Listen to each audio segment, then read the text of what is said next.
नमस्कार प्यारे साथियों। जैसा कि आप सबको पता है, हमारी YouTube team unique career classes द्वारा आप सभी विद्यार्थियों के लिए प्रतियोगी परीक्षाओं की तैयारियों को ध्यान में रखते हुए हमारे YouTube चैनल पर नियमित रूप से गणित से संबंधित वीडियोस डाली जा रही है, जिसमें आपको विभिन्न चैप्टरों तथा विभिन्न विषयों से संबंधित, विशेषकर गणित के अलग अलग तरीकों से संबंधित ट्रिकी यानी कम समय में सवाल हल करने की विधियाँ तथा MCQs बहुविकल्पीय प्रश्न दिए जा रहे हैं। इसी कड़ी में एक कदम हमने और आगे बढ़ाया था और हमारे फेसबुक पेज, जो कि यूनिक कैरियर क्लासेस के नाम से ही फेसबुक पेज है और इसी नाम से फेसबुक अकाउंट है, जिसको आप फॉलो कर सकते हैं या फ्रेंड रिक्वेस्ट के माध्यम से ऐड हो सकते हैं। उसी पेज पर हमने पिछले 10-12 दिनों से डेली टेस्ट सीरीज़ के नाम से एक MCQs की टेस्ट सीरीज़ शुरू कर रखी है, जिसमें हमारे फेसबुक पेज तथा फेसबुक अकाउंट दोनों पर प्रतिदिन आपको एक क्वेश्चन दिया जाता है, जो करंट अफेयर तथा इतिहास से मुख्य रूप से संबंधित होता है, क्योंकि इसके अलावा विज्ञान तथा गणित की वीडियोस हमारे चैनल पर आपको मिलती रहती है। तो उन्हीं के साथ साथ हमने आपकी तैयारी के लिए डेली टेस्ट सीरीज, एक प्रश्न आपसे पूछा जाता है और उन्हीं 10 या 15 दिनों बाद उन्हीं प्रश्नों के जवाब के रूप में उनकी पूरी एक्सप्लेनेशन के साथ एक वीडियोज़ आपको दी जाती है। तो अभी जो पीछे 16 फरवरी से लेकर 28 फरवरी तक जो क्वेश्चंस आपके सामने रखे गए थे, उनके जवाब सहित एक्सप्लेनेशन लेकर मैं आज वीडियो के माध्यम से आपके सामने हाजिर हूँ। शुरुआत करते हैं वीडियो की।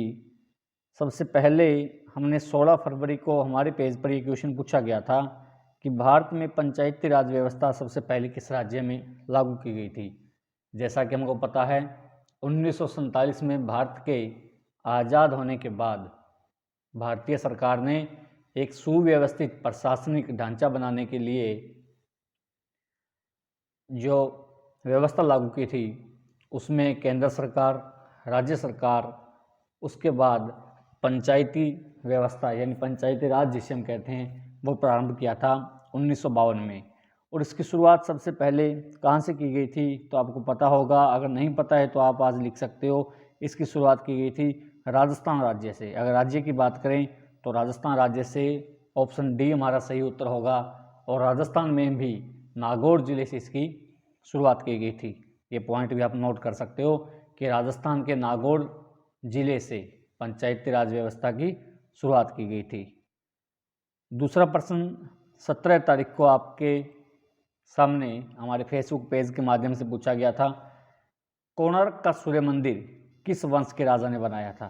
जैसा कि हमको पता है, कोणार्क का सूर्य मंदिर बहुत फेमस है।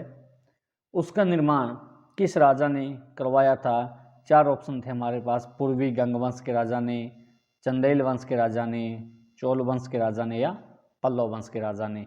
तो इसकी पूरी एक्सप्लेनेशन आपके सामने हाजिर है।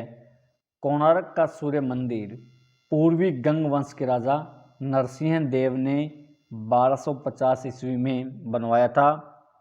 और इसको बनवाने का कारण था कि उन्होंने मुस्लिम राज्यों पर विजय प्राप्त की थी और उस विजय के उत्सव के रूप में इसे बनवाया था। तो अगर वंश पूछा जाए तो हमारा उत्तर रहेगा पूर्वी गंग वंश।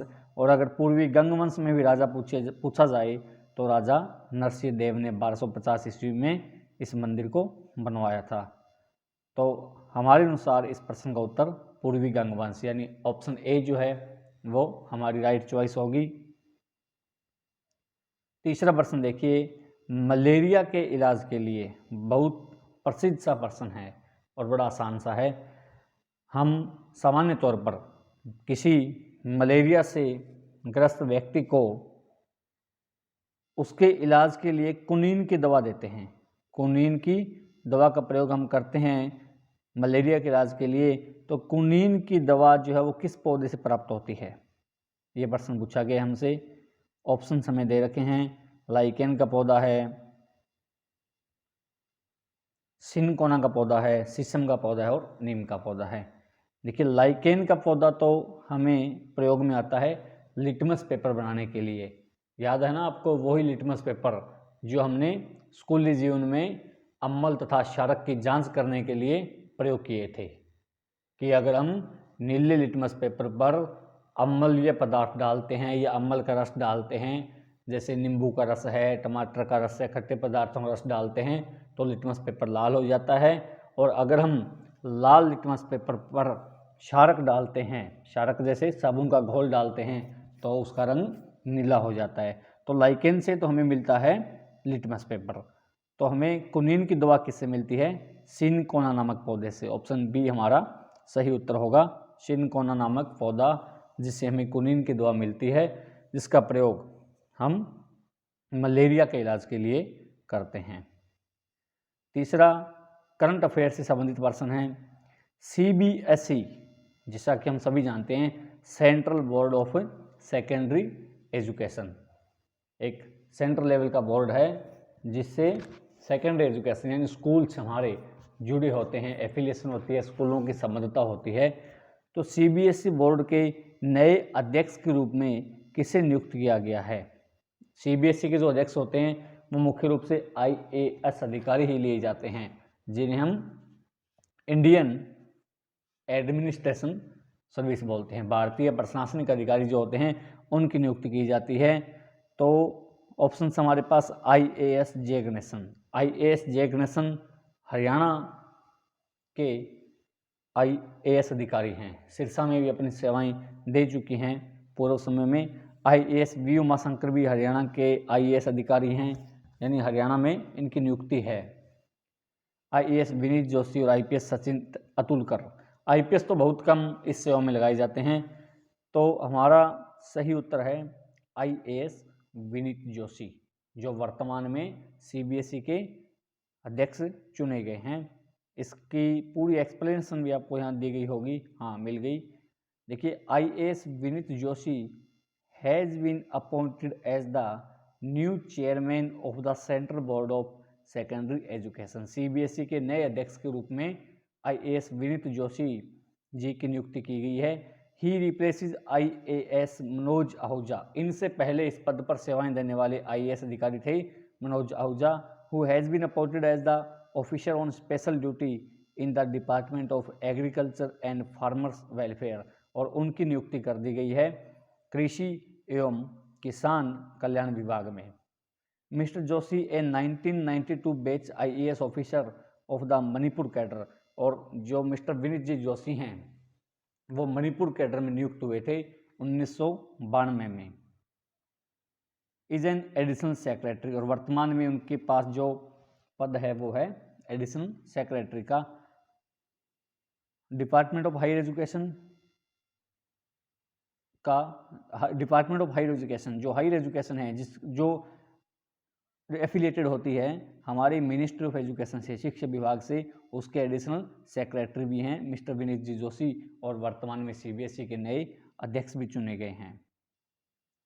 इसके बाद 21 तारीख को जो प्रश्न आपसे पूछा गया था हमारे फेसबुक पेज या फेसबुक अकाउंट दोनों पर, कि संसद का संयुक्त अधिवेशन कौन बुलाता है? दोनों संसद का संयुक्त अधिवेशन कौन बुलाता है? तो इसका सही उत्तर होता है राष्ट्रपति।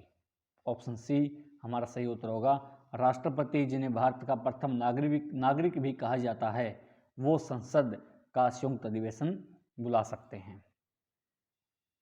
22 तारीख को पूछा गया प्रश्न, 2024 में ओलंपिक खेल कहाँ आयोजित किए जाएंगे? जैसा कि हमें पता है प्रत्येक 4 वर्ष के अंतराल के बाद ओलंपिक खेलों का आयोजन होता है।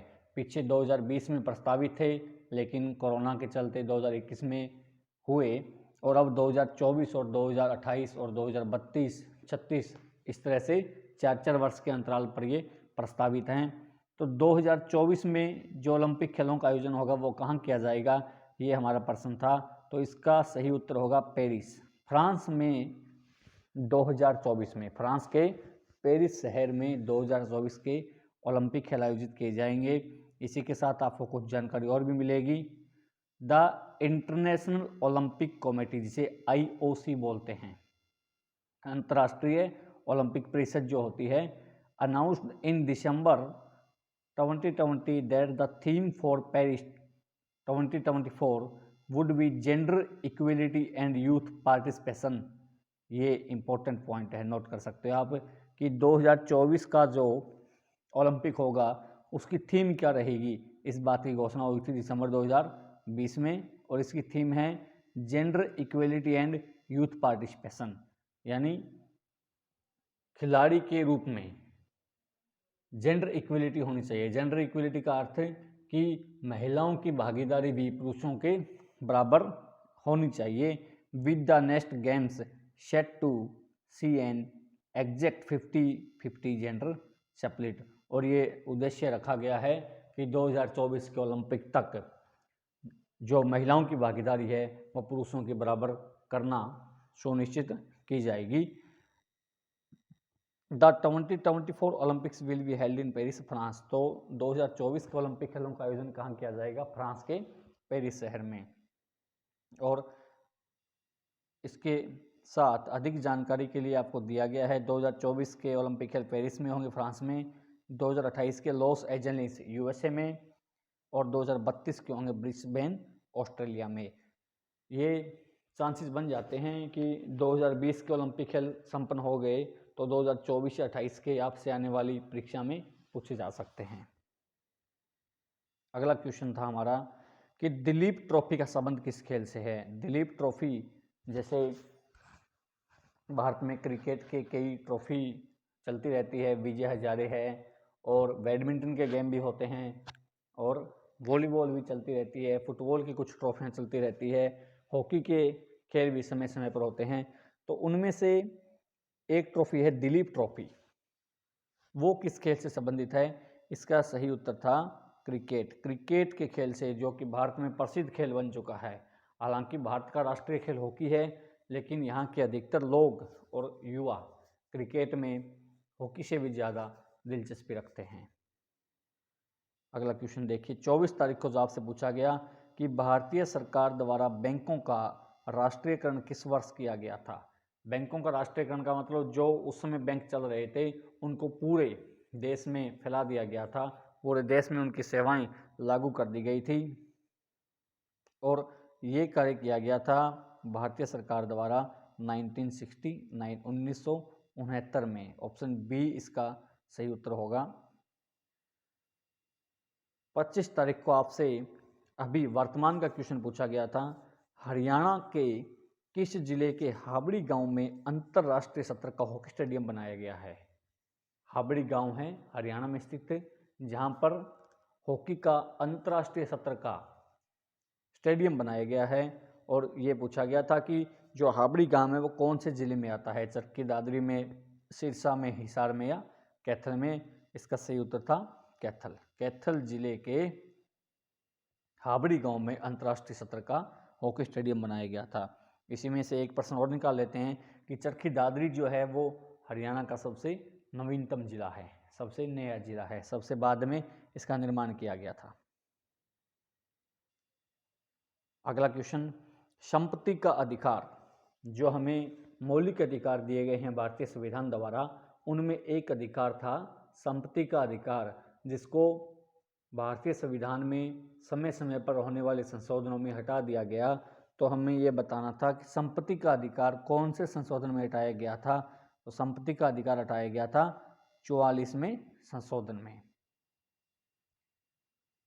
अगला क्वेश्चन जो आज की तारीख यानी 28 तारीख का क्वेश्चन आपके लिए है, भारत में राष्ट्रीय विज्ञान दिवस प्रतिवर्ष कब मनाया जाता है? बड़ा अच्छा प्रश्न है।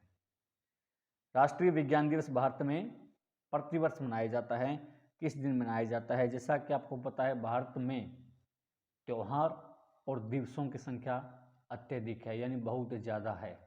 यहाँ हर महीने कोई न कोई विशेष त्यौहार या विशेष दिवस मनाया जाता है, जैसे अध्यापक दिवस है, पर्यावरण दिवस है। यहाँ के लोगों की आस्थाओं, पुरानी परंपराओं, धर्म तथा विज्ञान, हर विषय से संबंधित दिवस और त्योहारों को मनाने की इच्छा भारत के लोगों में पाई जाती है।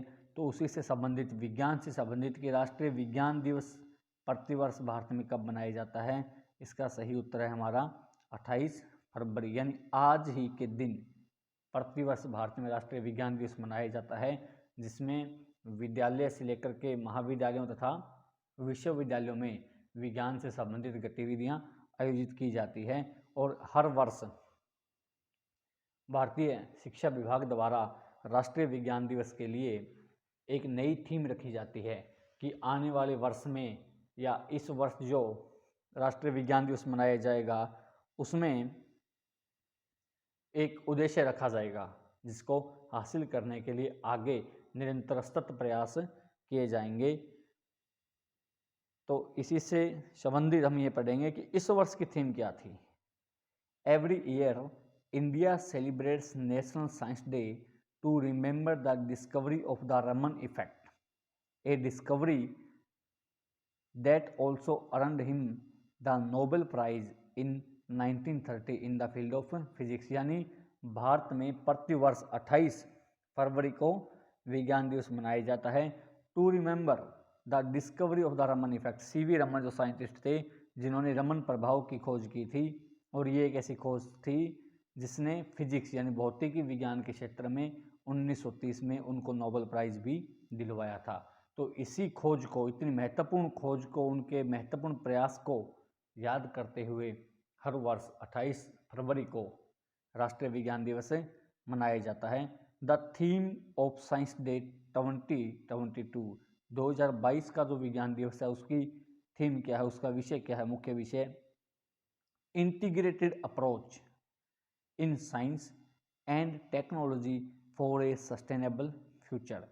यानी एक सामूहिक प्रयास या एक सामूहिक नई खोज, और जो विज्ञान और तकनीक के क्षेत्र में हो, और जो हमें सस्टेनेबल फ्यूचर, एक सस्टेनेबल होता है जो टिका रह सके, यानी स्टैंडिंग फ्यूचर जिसे हम कहते हैं, जिसके आधार पर आने वाली पीढ़ी का भविष्य खड़ा हो, ऐसा भविष्य या ऐसा आने वाला समय हमें देने के लिए विज्ञान किस प्रकार सहायक हो सकता है, ये थीम है, ये विषय था राष्ट्रीय विज्ञान दिवस 2022 का। तो इसी के साथ 28 फरवरी तक यानी आज तक के क्वेश्चंस जो आपसे पूछे गए थे उनका पूरा विश्लेषण आपके सामने रखा गया। कल से नया टेस्ट सीरीज शुरू होगा फेसबुक पर। पुनः पीछे की तरह 1 प्रश्न डेली आपसे पूछा जाएगा, और 15 दिन के बाद एक वीडियो उन प्रश्नों के जवाब तथा उनकी पूरी एक्सप्लेनेशन सहित आपको उपलब्ध करवा दी जाएगी। आज की वीडियो में इतना ही। फिर मिलते हैं नए प्रश्न, नए जोश तथा नई तैयारी के साथ। धन्यवाद।